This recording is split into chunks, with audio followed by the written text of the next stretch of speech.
Assalamualaikum warahmatullahi wabarakatuh. Perkenalkan, nama saya Dian Novelmi dengan NIM A1A32304.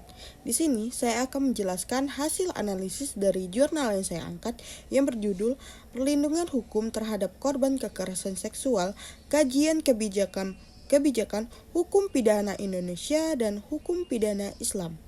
Karya Ika Agustini, Rofiqur Rahman, dan Ruli Haryandra pada tahun 2021. Jurnal ini membahas perbandingan antara perlindungan korban kekerasan seksual dalam hukum pidana Indonesia dan hukum pidana Islam.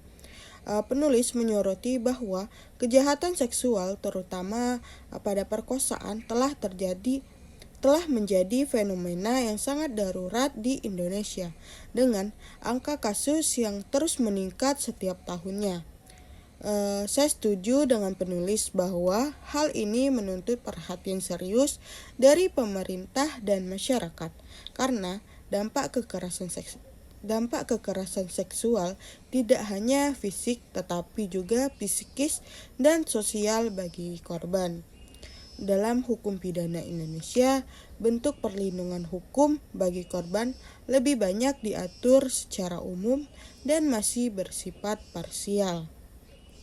Upaya perlindungan seperti restitusi, kompensasi, konseling, bantuan medis, dan bantuan hukum sudah ada, tetapi penerapannya belum maksimal. Menurut saya, kelemahan sistem hukum nasional adalah belum adanya payung hukum yang benar-benar fokus pada kepentingan korban. Meskipun RUU Tindak Pidana Kekerasan Seksual atau TPKS hadir untuk menjawab kebutuhan ini. Sementara dari perspektif hukum pidana Islam, kekerasan seksual dikatakan sebagai zina dengan pemaksaan. Bedanya dengan zina biasanya adalah adanya unsur paksaan dan kekerasan. Dalam pandangan Islam, pelaku perkosaan bisa dikenakan hukuman berat seperti had, bahkan termasuk kategori hirabah atau perampokan kehormatan. Jika disertai kekerasan, saya pribadi menilai bahwa pendekatan hukum Islam menekankan keadilan moral dan perlindungan martabat manusia dengan memastikan korban tidak dijatuhi hukuman karena ia adalah pihak yang dipaksa dan tidak bersalah. Jurnal ini juga menekankan pentingnya prinsip maqasid syariah, yaitu tujuan hukum Islam untuk melindungi jiwa, kehormatan, dan akal manusia. Dari sudut pandang saya, pendekatan maqasid ini sangat relevan karena mampu menyeimbangkan antara aspek hukum, moral, dan kemanusiaan. Artinya, baik hukum nasional maupun Islam sebenarnya memiliki tujuan yang sama, yaitu memberikan keadilan dan perlindungan bagi korban. Hanya saja, cara dan mekanismenya yang berbeda. Kesimpulannya, saya melihat bahwa penelitian ini menunjukkan pentingnya sinergi antara hukum nasional dan nilai-nilai hukum Islam dalam melindungi korban kekerasan seksual.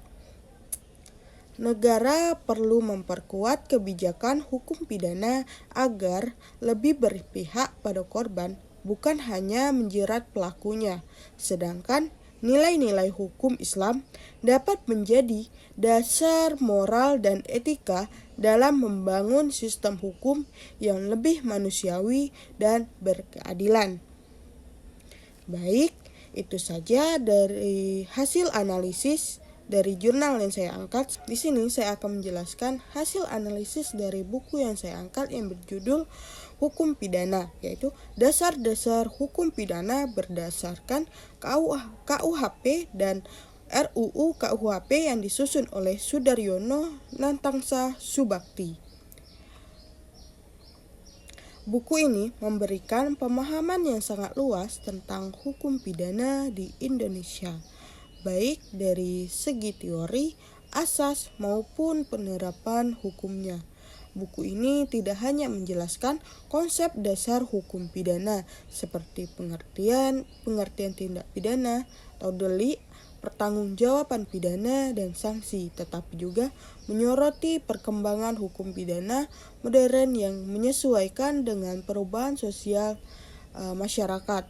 Saya merasa buku ini penting karena membuka wawasan bahwa hukum pidana bukan hanya alat untuk menghukum, tetapi juga sarana untuk menciptakan ketertiban, keadilan, dan perlindungan bagi masyarakat. Secara garis besar, buku ini menegaskan bahwa hukum pidana berfungsi sebagai pengendali perilaku manusia agar sesuai dengan norma yang berlaku. Saya setuju dengan pandangan tersebut karena hukum pidana memang dibentuk untuk mencegah terjadinya pelanggaran dan memberikan efek jera bagi pelaku. Namun, buku ini juga menyoroti bahwa penerapan hukum pidana tidak boleh semata-mata berorientasi pada pembalasan atau retributif, melainkan harus memperhatikan nilai kemanusiaan dan hak asasi manusia. Artinya, setiap hukuman harus proporsional dan memperhatikan konteks sosial dari perbuatan yang dilakukan. Dalam bagian yang membahas asas-asas hukum pidana, penulis menekankan pentingnya asas legalitas, asas kesalahan, dan asas keadilan. Saya pribadi memandang asas-asas ini sebagai dasar moral bagi penegak hukum agar tidak sewenang-wenang dalam memutuskan perkara. Buku ini juga memberikan contoh kasus nyata dan perkembangan peraturan di Indonesia yang menunjukkan bahwa hukum pidana bersifat dinamis, bisa berubah sesuai kebutuhan zaman. Yang menurut saya menarik, buku ini juga mengulas perbedaan antara hukum pidana umum dan hukum pidana khusus, termaksud tindak pidana seperti korupsi, kekerasan, dan kejahatan seperti kesusilaan. Dari pembahasan itu, saya jadi lebih paham bahwa penegakan hukum pidana di Indonesia sangat kompleks karena harus menyesuaikan antara peraturan tertulis, nilai sosial, serta perkembangan teknologi dan moral masyarakat. Selain itu, buku ini banyak mengangkat aspek viktimologi, yaitu perlindungan terhadap korban tindak pidana. Menurut saya, ini bagian yang paling manusiawi dari hukum pidana karena dalam praktiknya korban seringkali terlupakan, padahal merekalah yang paling menderita. Buku ini menekankan bahwa hukum pidana harus hadir tidak hanya untuk menghukum pelaku, tapi juga untuk memulihkan korban dan mencegah kejahatan terulang kembali. Dari keseluruhan isi buku, saya menyimpulkan bahwa hukum pidana adalah sistem yang harus dijalankan dengan keseimbangan antara penegak hukum, keadilan, dan kemanusiaan. Hukum tidak boleh menjadi alat kekuasaan, tetapi harus menjadi sarana untuk menjaga keadilan sosial. Buku ini membuat saya semakin yakin bahwa memahami hukum pidana tidak cukup hanya dari segi pasal-pasal, tapi juga dari nilai moral dan tujuan sosialnya, yaitu menciptakan masyarakat yang aman, tertib, dan berkeadilan. Baik, itu saja yang dapat saya jelaskan. Lebih dan kurang saya mohon maaf. Saya akhiri dengan wabillahi taufiq wal hidayah. Wassalamualaikum warahmatullahi wabarakatuh.